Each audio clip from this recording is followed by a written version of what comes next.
did Critical Role just set up a new spin-off series? I want it. Come on, give me it. Give me it. Welcome to a new edition of Fantasy News Friday, our weekly look back at all the news not quite big enough for one video. Today, we're talking about the possibility of a new Critical Role spin-off, a brand new Gloomhaven game, and the alt cover for the new D&D campaign book. Now, if you like these kind of videos where we talk about all sorts of fantasy and tabletop news, be sure to click on those like and subscribe buttons so we can keep making them. Now, on to the news! And here we go. The newest Critical Role episode wrapped up the various guest stars' plot lines this week, with Frida, Prism, and Deanna all leaving together, seemingly as a new party. It seems unlikely that Critical Role would pair up a bunch of fan-favorite characters together like this, with absolutely no plans for the future, and frankly, last night's episode almost seemed like a backdoor pilot of sorts, considering there were like 12 players and only half of them, were regular cast members. If we had to guess, it almost seems like it was setting up the next Exandria Unlimited, which we'll note hasn't appeared in over a year. If you toss in Robbie Damon and Amy Carrero and maybe a new guest cast member, it definitely feels like something is cooking. If Bell's Hells takes a hiatus at the end of the year, we could definitely see a new EXU take its place and, wrap up some of the new plot lines that we've been seeing throughout Campaign 3.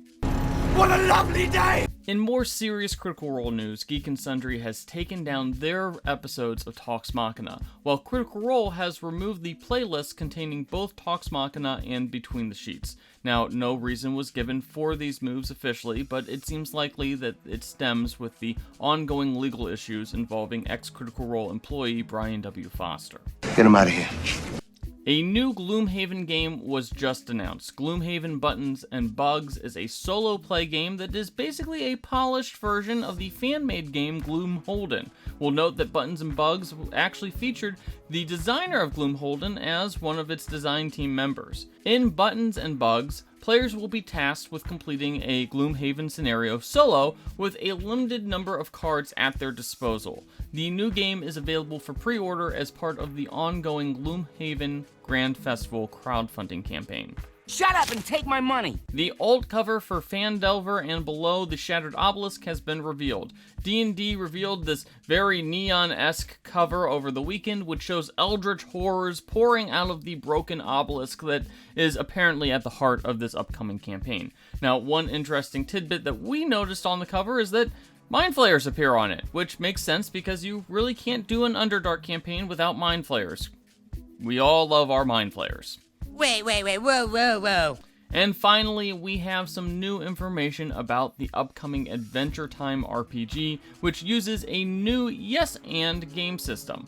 Players will roll 2 custom 6-sided dice, one of which is meant to represent yes or no, while the other is meant to represent and or but. Now, some of the custom dice will have more yeses or nos, which players roll depending on a player's proficiency on a certain type of attribute, while the and/but dice adds either positive or negative or no consequences to a check.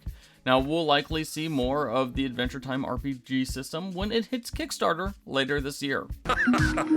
Alphanumeric. So, what was your favorite news story this week? Let us know in the comments section, and don't forget to hit those like and subscribe buttons.